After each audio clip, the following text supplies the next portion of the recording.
Alright, hello everyone, my name is the Emerald, and today is version 4 day. A lot was happening today for Sorrel in general. There was monthly reset, so there was that. It was weekly reset, so Divergent Universe was reset too and everything. We got the new Pure Fiction already out. Tomorrow is Serdra and Silver Wolf and the new event. And today is version 4 leaks. This is the point where this is like the last real time you'll see any major changes to a character. And by major, I mean like number changing one anyway. Very rarely do characters ever like get majorly nerfed past this point.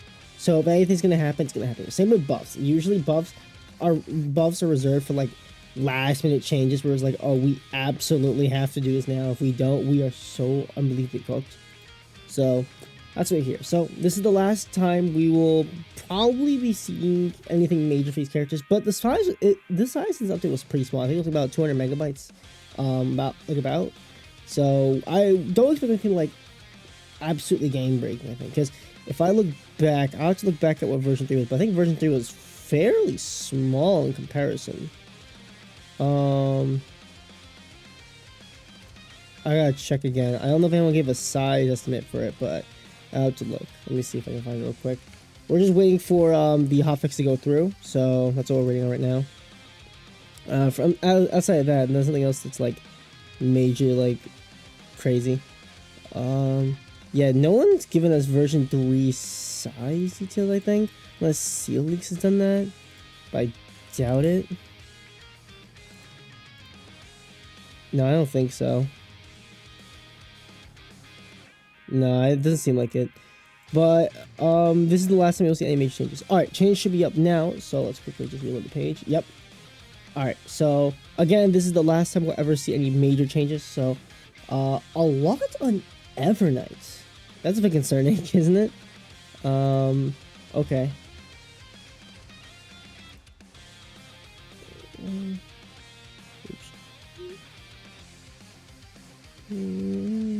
Alright. Sorry, I had to do something. Alright, let's just take a look at it. Alright, first one is Dong Hung's Light Cone. The shield effect. See, okay, the reason I'm a bit, like, confused about this is because I'm going to pull up here because I think it's a little easier on this one to have just two sets. This set was changed to give him shield effect, which is to mitigate how much of a nerf his shield got in his base kit. So I'm kind of confused why they're doing this. Do they think his shield is still too good? Is that what they're going with? Because remember, there's no other good light cone for this guy outside of the paid Battle Pass light cone. So the fact that they're nerfing it means either they're going to give him some of his shield effect back into his kit, or they just really hate Dong Hung.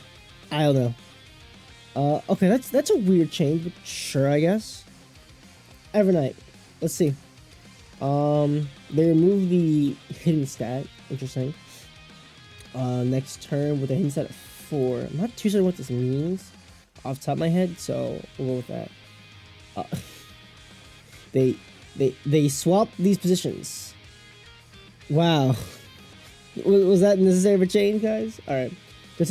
Alright, so this was actually changed. Alright, so let's just put this on here. And move my camera a little bit down. There we go. Alright. So before it was, sorry. Consume HP equal 10% for max HP. So when the Memo Spray Heavy increased crit damage by all memos by 60% for 2 turns. Duration decreased by 1 at the start of each of Evernight's turns. If Evie is already on the field, loses 50% of his max HP, and when used, gain 2 Moria. If in the darkest real estate, just gain 12 Moria. And if the current HP is sufficient, Evernight's current HP will be used to one using your skill. Okay, so it's changed now. Consume 10% of Evernight's current HP so Memo Spray Heavy increase crit damage of all hours. Memo Sprays by an amount equal to 30% of Evernight's crit damage for 2 turns. 30%? Really? So 30%, that's what? Like 200% crit damage? Okay, so if you have over 200% crit damage, this is good. If you don't hit over that value, it's the nerf. Okay, sure. Duration decreased by 1 start of each of Evernight's turns. If Evie is already on the field, restore 50% its max HP when using to Moria, if it's additional Moria. This part is gone. The current HP insufficient reduced to 1 is just gone. I don't know if that means anything or not. We'll have to see. Alright. So the spray Evie, the normal spray does a good 20%. Alright, that's the same. Oh, here we go. The damage received by is increased by 30%, so it actually goes up. Damage jump by Evernight memo spray Evie increases by 60%. Okay, so they're trying to make like memos like Evie and Evernight not nearly as powerful, but gives the entire team just more overall just like damage to enemies. Okay, sure. It fills a role more of it as a supporting DPS instead of like a main DPS. I think it kind of sucks, but what can you do, right? Alright, another hidden stat. I don't know exactly what this is. I'm not too certain. I'll have to look back. Alright. Her traces were changed. Oh, okay. Let me just go down here to make sure the camera... Alright, cool. Trace 1. If increases... Okay, so this is what it used to be. And after using Dream Dissolving as do recover what's good for allies. Same thing with the crit rate. This is new. When using abilities, consume 5% of the unit's current HP to increase both their crit damage by 15% for 2 turns. Okay. They put that in base kit. Okay, that's actually pretty interesting. This actually makes oh, they kept the skill point. Okay. This actually makes Castaris a little better, because now when they use their thing, they'll lose HP, which goes into Castaris's ult charge or gives the dragon more HP. That's good. That's actually not too bad. I like that a lot. I like that a lot. Alright, Trace 3. While Evernight's skill persists. What does that mean? While Evernight's skill persists. Oh, okay. They're just being more specific. Okay, they're just saying like while you still have this duration up. Okay, I see what you mean. I was so confused by the word about that. Yeah, they just got rid of like this garbage. Yeah, okay. So same thing though. E2 is buffed. It gives Evernight and Evie more crit damage. Sure. And then E6 was actually nerfed again, I think. Yeah, it was nerfed again, because version 4, this was... Not version 4, version 3, this was nerfed from like 50 to, or 60% to 40, I think. Or maybe that wasn't clear, let me check. I remember that being different, though. Let's see if I can find it. It is here. No, it was buffed from 30%. Are they re-nerfing it back down to 30%? Yeah, okay, I guess they thought, let's try this out, and they realized it wasn't a good idea, so they didn't do it. Okay, I mean, overall, like, I think these are good changes. I'm a bit upset over this, but it's not the biggest deal in the world, just because it, again, just feels a role more of as a sub-DPS instead of, like, a mainline DPS that can, like, match to Castaris to some extent, so I'm okay with this. I don't really have it's not like the biggest in the world. I love this change, though. Guys, the HP and Memoria switch spots. I don't know what this means, but we might be cooked. Alright. I am very scared for this one. Because they nerfed his light cone. So what did they do to him? Hopefully, because they removed some of the shield effect from his light cone, they gave it into base kit. So the light cone isn't nearly as necessary. I mean, it still is necessary, but not nearly as much. But this is copium, so... alright. Yes! Oh my god, finally! You don't have any idea how much I was complaining about this? Ever since version 1, I looked at his stats and I went, why does he have the highest base defense in the game when he doesn't use it for shit? Now, he actually uses 100 attack. Oh my god, it's actually worse than damn. Thank you. He doesn't, like, okay, where does this put him now? He has 582 base attack now. Where does that put him now? Let me see. 582, right? It's not like overly high, but like, yeah, that puts him with Fugue and Gwydion. Yeah, and then Herda. Okay, sure. It's much better than like what you had before. It was like 480 something. Yeah, 485. At 485, oops. At 45, he has some of the lowest attack in the game. Look, he has some of the lowest attack in the game with this. Now, he doesn't have that low of attack anymore. He actually can do something with his attack. Finally, bro. Okay, this is off to a good start. I like this. His ult is actually cheaper too, so that's great. Already off to a good start there.